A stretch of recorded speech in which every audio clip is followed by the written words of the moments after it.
History of MMM, how it all began.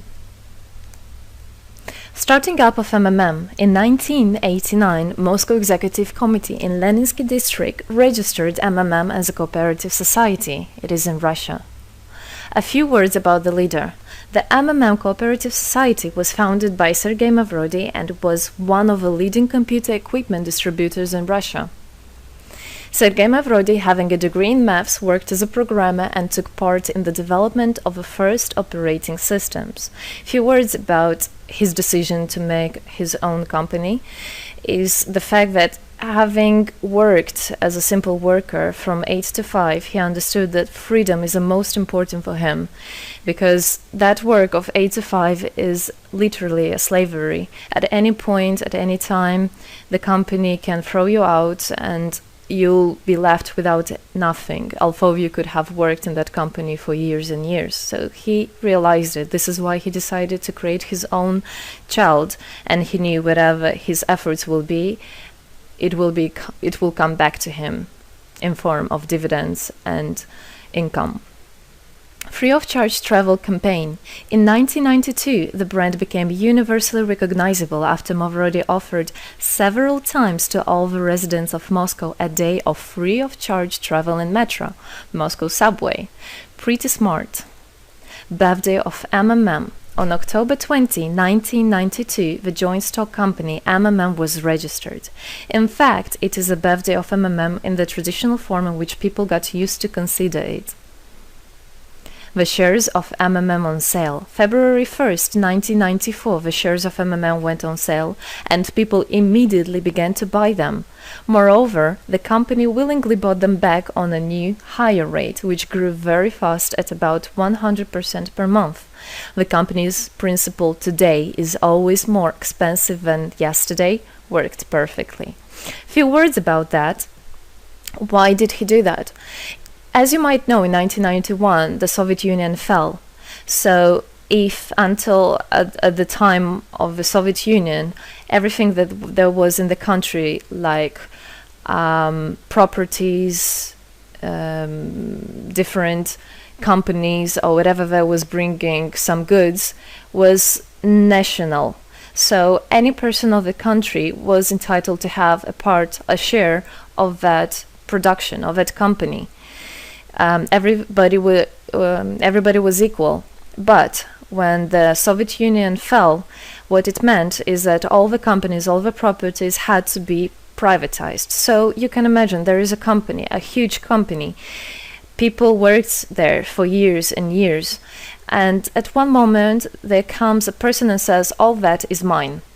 Yes, this was the case. And obviously that information, that laws about the fact that it was possible to privatize was kept only for a small group of people for obvious reasons.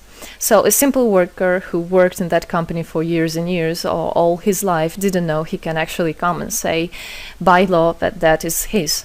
So what genius idea Sergei Mavrodi had is to sell these shares to gather the money of the people, and with this money to buy those companies. So basically, if a person has an MMM share, he would have had an exact share from the company that Sergei Mavrodi bought. For example, a company from oil and gas or something else. Obviously, he knew perfectly which companies are worth it and which companies were not. There was quite a battle there. So as you can see, his idea was great, but let's see what happens. Government is trying to hinder MMM's activities. Surprise, surprise! Planned by the Russian government, MMM 94 was intentionally collapsed. It began when tax inspectors accompanied by OMON officers passed through the crowd of depositors and went inside the central office of the company to give a notice about the planned tax inspection. Right.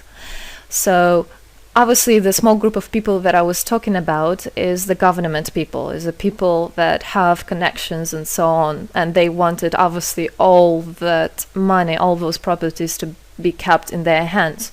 This is how the nowadays oligarchs were made. At that moment, they had nothing. In one day, they got loads of money. And now you can know them as very rich people who made their money on the back of a nation. So obviously they did something just to provoke some panic going through the crowd. Obviously, for any financial institution, a panic is really bad. As I remind you, at that time, MMM was selling shares, was a share stock company, let's say. Mavrody's arrest. Sergei Mavrody was arrested on tax evasion charge. Really lame excuse. It wasn't at all like that. What happened, even the person that was in charge with giving the arrest, he told him that there was no other option for them. They had to do something, even though it was illegal what they were doing, but they had to do it as they were afraid of him. Because, as he said, another 2-3 months and in whole Russia there would be no government, no banks, nobody, only Sergei Mavrody, that who holds the money nowadays. This is in charge. So he was arrested, and his arrest was broadcasted live on all TV channels, obviously to show off more, to show people how bad he is, and actually the government didn't do anything wrong. On the same day, there was a storm of the central office of MMM. The company was prescribed to recover 49.9 billion rubles to the budget. Huge money. The question about the money in MMM 94 is open, as no one still can give an answer where it is. The authorities simply turned a blind eye to it, although hundreds of eyewitnesses are ready to confirm, even under oath in court, that they saw 17 trucks take out cash through the back door. So unfortunately, at that time, there was no internet, no way, no bitcoins, no other internet wallets, and all the money were obviously kept in cash in the MMM offices. And the government took advantage of it. They just came, took it out, and then they said nothing. They just, moreover, they didn't say where the money went. They even made the way to make people believe that Sergei Mavrody was the one who took all those 17 trucks of money and disappeared. But obviously it wasn't the case. It was a simply lame excuse. Demonstrations against state authorities. August 1994.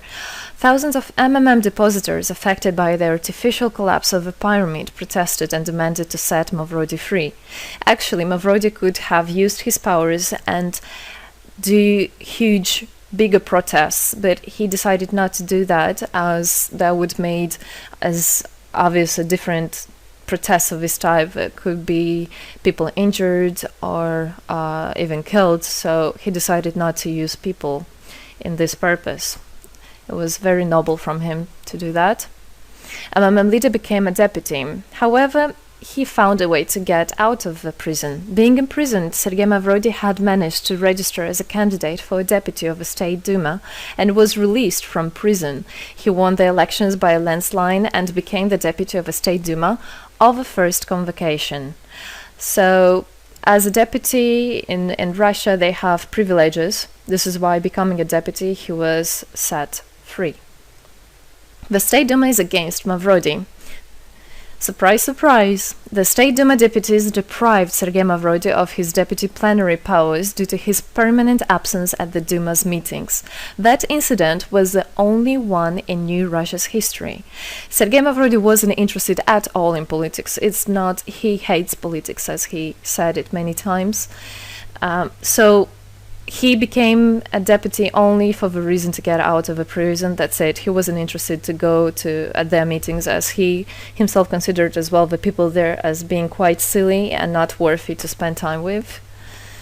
But this was another lame excuse for them to deprive him by saying that he is absent. A candidate for presidency. The Central Election Commission registered the authorized representatives of the initiative group that had nominated Mavrody as a candidate for the president of Russia, but subsequently rejected a significant part of the signatures in the support of a candidate, and his registration was renounced. So, for obvious reasons, they did that again. They weren't interested into having a fair president, a fair leader on top of their head. Revival of MMM, January 2011. Sergei Mavrody renounced launching launching a new project of MMM 2011. Together we change the world. Previously, there were simply no analogues of similar systems in the world. The film about MMM, the launch of a project fell in the same time interval with the release of Russian film about MMM Pyramid, the plot of which is based on the eponymous book in which the history of MMM is disclosed by Sergei Mavrodi. So he wrote a book, and there is a movie which I highly recommend you to watch. You can find it online on YouTube. MMM is building a new, fair financial order. June 2012, the activity of MMM made a lot of banks collapse and a huge outflow of funds from deposit accounts happened. The system numbered more than 35 million members at the time. For obvious reasons, the fight against the system started. It suffered the same fate as MMM 94, eventually collapsed. So what happened? A lot of banks, as I already said, had a huge outflow, and another minus of the system of that time was that it wasn't really quite a community, because the money was still kept by the managers in MMM. So it wasn't the same idea as it is now, comparing it now, where people exchange money between themselves. You don't need to put it in a central account. At that time, there were central accounts, and it was again used by the banks. They simply blocked those accounts that they identified as being of MMM and took all the money away, and that's it. There were no other discussion about that. Again, huge loss of money. People lost a lot of money. Sergei Mavrodi didn't get all of them. It was again the banks that took the advantage of it. MMM 2012 is just the beginning. I'll be back. Sergei Mavrodi announced the launch of a completely new MMM, World Mutual Aid Fund, MMM community. It speeded up since the first day, showing crazy dynamics on new members' registration. It has been decided to send 10% of the whole turnover on payments to the affected members of MMM 2011. So again, another genius idea. In order not to make central accounts, in order not to gather the money somewhere, now the money are spread directly between participant itself. You can just check in your account online whom you should transfer the money to. So MMM now is connecting all the people between themselves in exchange, so that they can exchange the money and get benefits of it. It's amazing and it's crazy, but it is true. MMM is growing. Some short facts. 2012, MMM started its development in India. It had great, huge developments. 2012-2013, following India, MMM Bangladesh was launched as well. 2013, MMM Indonesia was launched. 2014, MMM Hong Kong. And it's not the end. MMM Global, 2014. MMM Global started up in the spring 2014. It is a voluntary network, a community of millions and millions of people from more than 100 countries worldwide. So there is already MMM settled in Argentina, Brazil, Philippines, Hong Kong and other, and all the rest of people in the world from all the countries of the world are able to participate as well.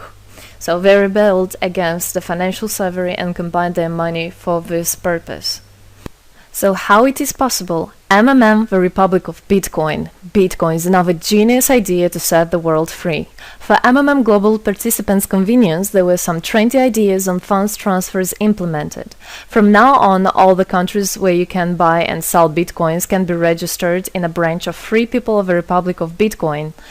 Thus, there is no barriers to develop MMM in small countries due to their restrictions on the international bank transfers. Banks. This is not something that we would want to use, as the banks can anytime put restriction on an account or even block an account and take all the money. Yes, the banks can do that. Read better your contract. So, Bitcoins is really genius idea to do that. Join MMM Global, join our community, set the world free. Don't hesitate, don't even think of going back, just go always forward. We are writing the history right here and right now. We are not going to be any more slaves working from 8 to 5, having pennies for that.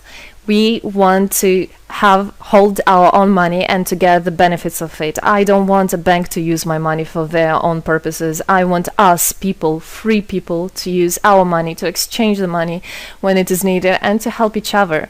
This is really a great idea. And join us, write the history here today with us, and together we will indeed change the world.